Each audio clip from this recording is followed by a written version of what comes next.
Parte 2 do Estatuto Geral das Guardas Municipais. Vamos lá. Artigo 11. O exercício das atribuições dos cargos da Guarda Municipal requer capacitação específica com matriz curricular compatível com as atividades.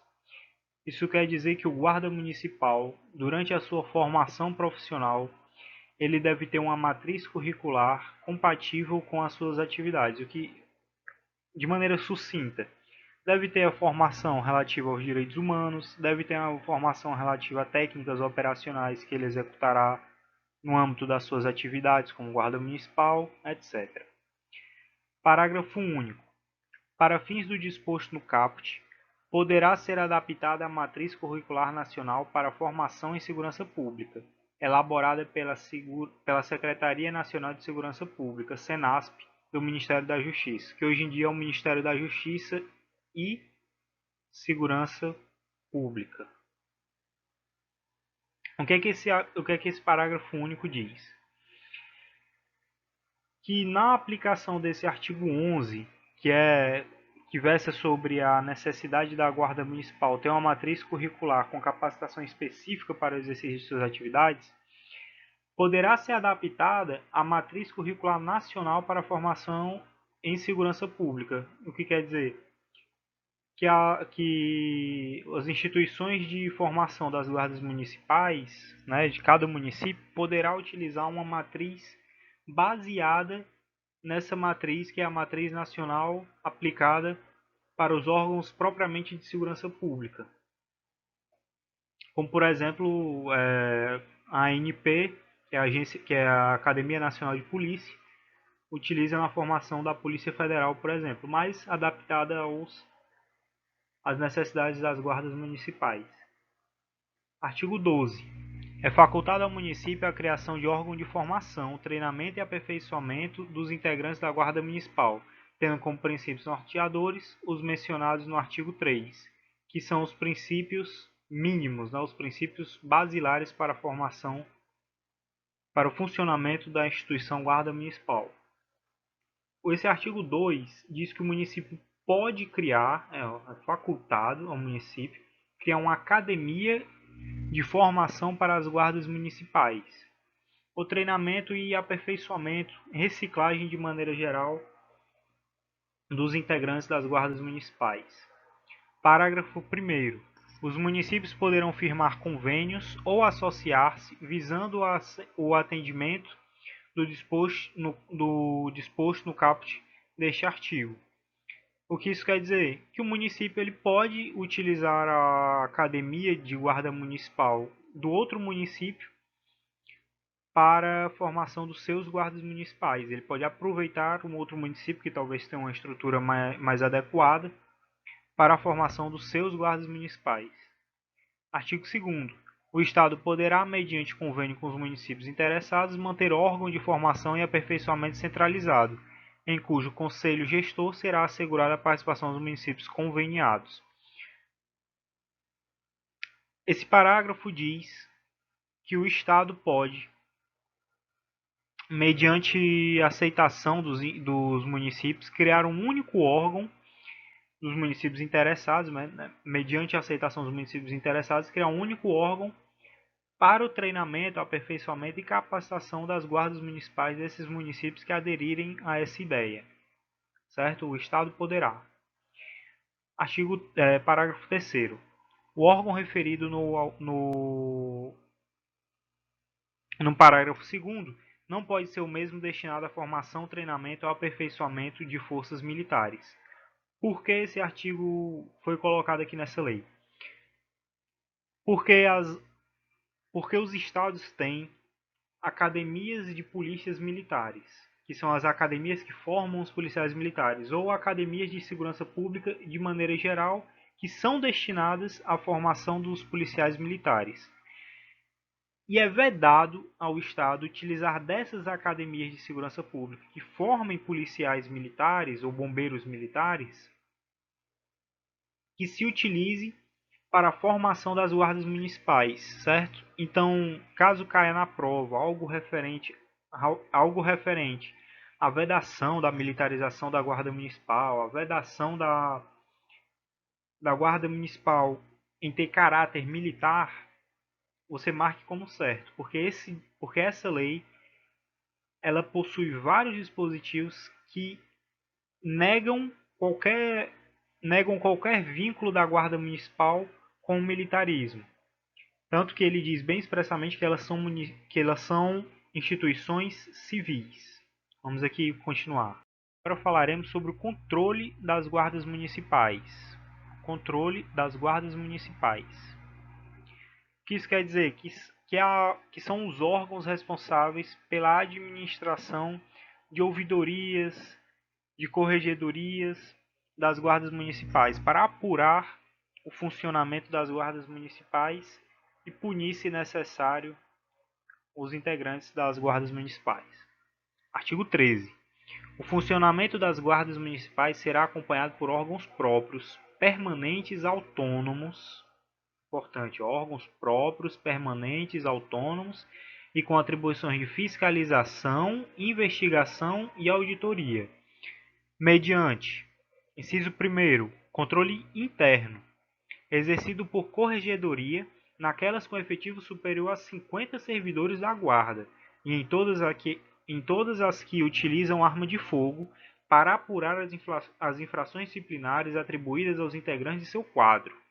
Como assim? O controle interno. A própria guarda municipal deverá ter um órgão que será a corregedoria. Se ela tiver mais que 50 guardas municipais, ou em todas as guardas municipais que utilizarem armas de fogo, deverão constituir um órgão de controle interno que será chamado de corregedoria, para apurar as infrações disciplinares atribuídas aos integrantes de seu quadro.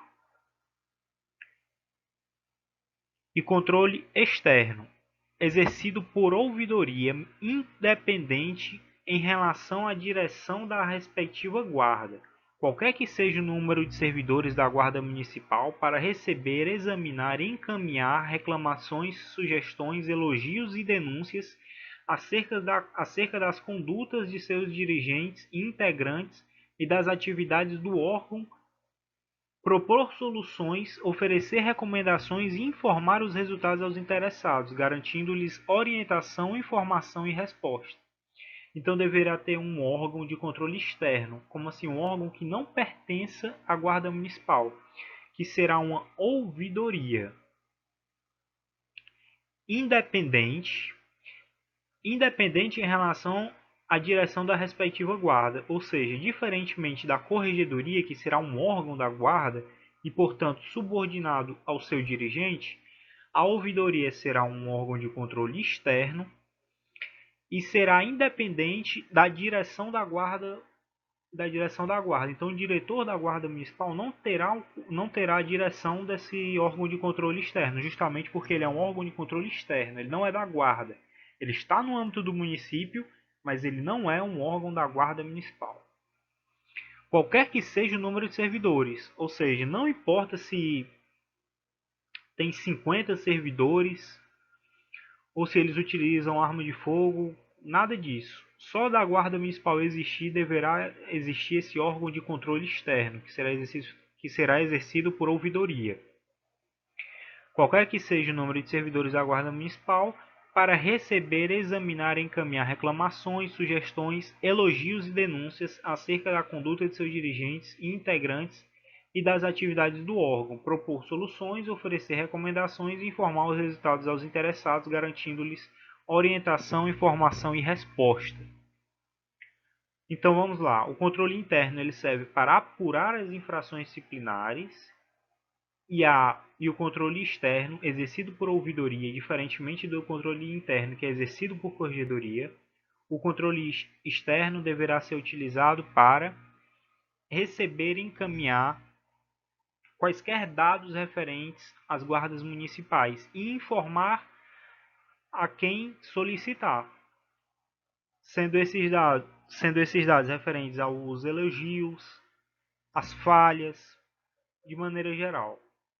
Então aqui, parágrafo 1º. O Poder Executivo Municipal poderá criar órgão colegiado para exercer o controle social das atividades de segurança do município, analisar a alocação e aplicação dos recursos públicos e monitorar os objetivos e metas da política municipal de segurança, e posteriormente a adequação e eventual necessidade de adaptação das medidas adotadas em face aos resultados obtidos. Então, o Poder Executivo Municipal poderá criar um órgão colegiado, ou seja, um órgão com mais de um membro, com vários membros, que exercerá o controle social das atividades de segurança do município. Vai ser um órgão ali para apurar e realizar o controle de como está sendo desenvolvido a segurança do município.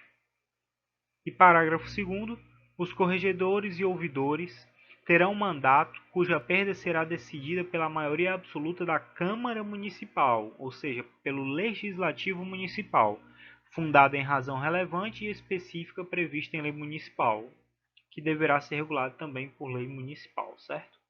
Então, os corregedores e ouvidores, mais uma vez, os ouvidores que são membros do controle externo e os corregedores que são membros do controle interno terão mandato que poderá ser perdido, poderá ser cassado, por assim dizer, por decisão relativa à maioria absoluta, metade mais um, dos vereadores da Câmara Municipal, fundada em razão relevante e específica, que será prevista essa dita razão relevante específica em uma lei municipal. E artigo 14. Para efeito disposto no inciso 1º do artigo 13, a Guarda Municipal terá código de conduta próprio, conforme dispuser a lei municipal. Como assim? Para que sejam apuradas as infrações disciplinares, precisa ter um rol que indique quais são as infrações disciplinares. E uma lei municipal criará essa lei. Uma lei municipal criará esse rol, ou seja, essa lista de atitudes que serão classificadas como infrações disciplinares. E essa lei municipal, ela é o estatuto da Guarda Municipal, só que não esse aqui que nós estamos estudando, que é o da União, que é o de âmbito federal. Esse aqui é o Estatuto da Guarda Municipal de âmbito municipal. Cada guarda municipal tem o seu Estatuto da Guarda Municipal, que serve justamente para que haja a punição e orientação de maneira geral do funcionamento da Guarda Municipal. E aqui, parágrafo único. As guardas municipais não poderão ficar sujeitas a regulamentos disciplinares de natureza militar.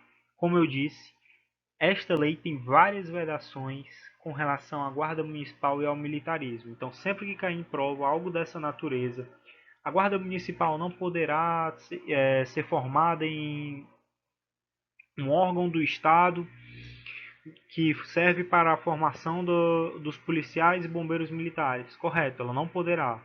As guardas municipais não poderão ficar sujeitas a regulamentos disciplinares militares. Correto, não poderá.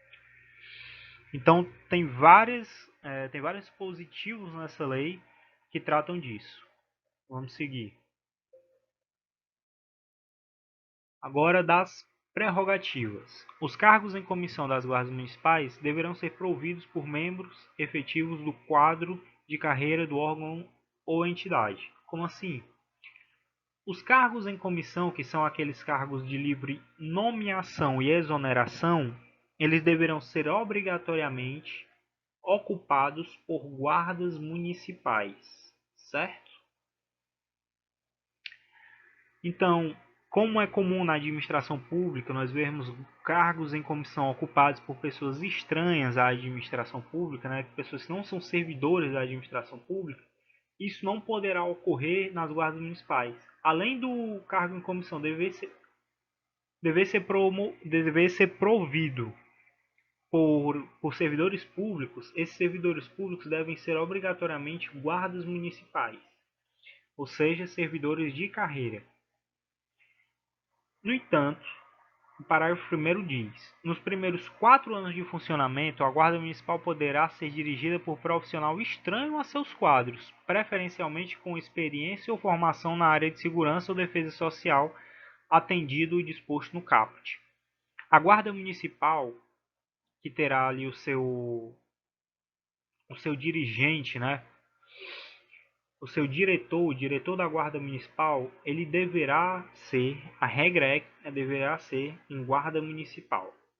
No entanto, se a Guarda Municipal ainda não tiver completado 4 anos, esse servidor ele poderá ser, por exemplo, um policial militar, um policial civil, um policial penal, alguém que tenha preferencialmente uma experiência ou uma formação relativa à área de segurança ou defesa social. E o parágrafo 2º. Para a ocupação dos cargos em todos os níveis da Guarda Municipal, deverá ser observado o percentual mínimo para o sexo feminino, definido em lei municipal. Dessa forma, o parágrafo 2º determina que deverá haver uma lei municipal que diga uma quantidade mínima de servidores das guardas municipais que deverá ser do sexo feminino. E o parágrafo 3º deverá ser garantida a progressão funcional da carreira em todos os níveis. Então, o indivíduo que entra para a Guarda Municipal ele tem garantido por lei a progressão funcional dele, certo? Artigo 16.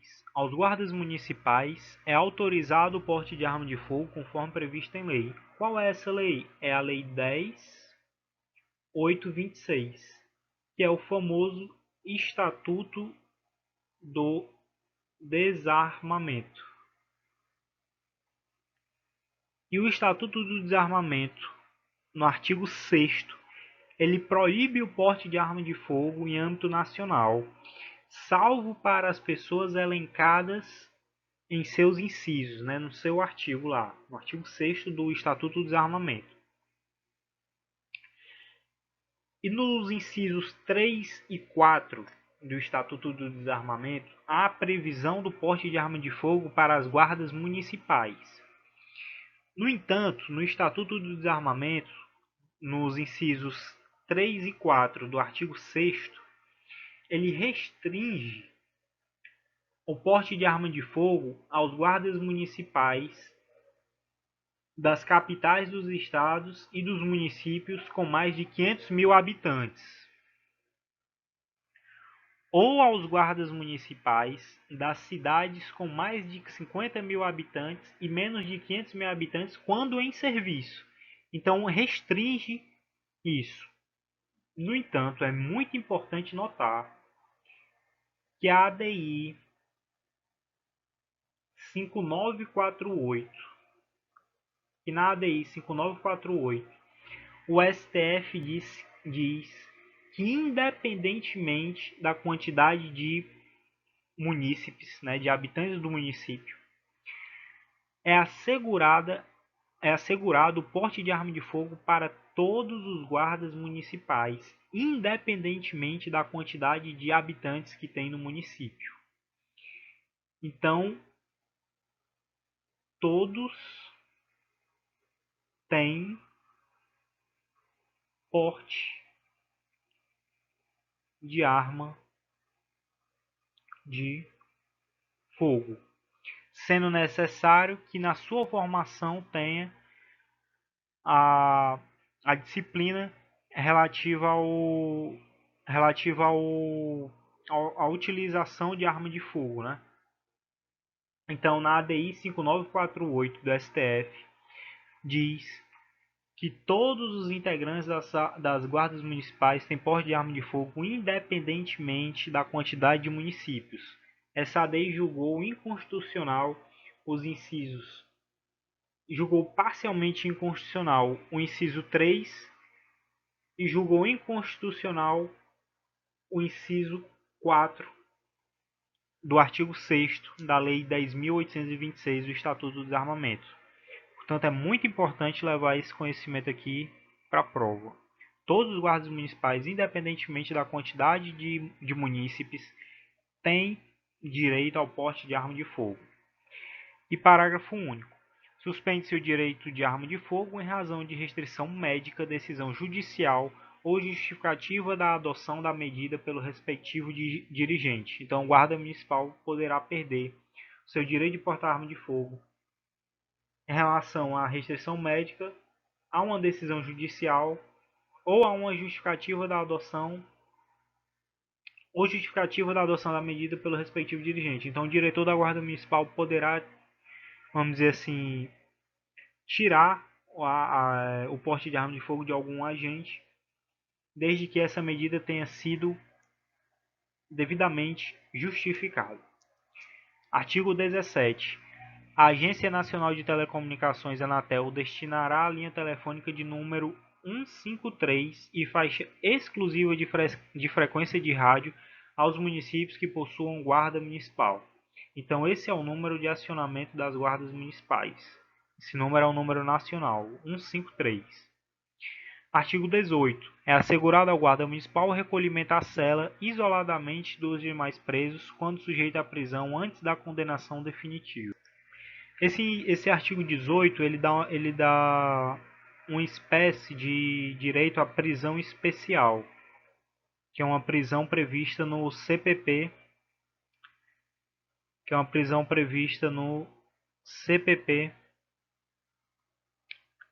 Algumas pessoas que têm direito a um recolhimento antes da condenação definitiva, elas têm direito a ser recolhidas ou em quartéis ou em um local mais adequado a elas em virtude do cargo, ou situação do gênero. Artigo 19. A estrutura hierárquica da Guarda Municipal não poderá utilizar a denominação idêntica à das forças militares quanto aos postos e graduações, títulos, uniformes, distintivos e condecorações. Isso quer dizer que as guardas municipais não podem, de maneira alguma, fazendo uma análise assim, bruta da lei, elas não podem de maneira alguma ter uma similaridade muito forte com as instituições militares. Isto porque as guardas municipais são instituições civis. Então, eles não poderão utilizar a denominação idêntica das forças militares, então não poderá ter algum posto aí de carreira da guarda municipal que se chame coronel, tenente, etc. Ou a títulos, uniformes, distintivos e condecorações. E o artigo 20 diz que é reconhecida a representatividade das guardas municipais no Conselho Nacional de Segurança Pública, no Conselho Nacional das Guardas Municipais e no interesse dos municípios no Conselho Nacional dos Secretários e Gestores Municipais de Segurança Pública. Isso aqui é tão reforçado que as guardas municipais elas são elencadas como membros do Sistema Único de Segurança Pública.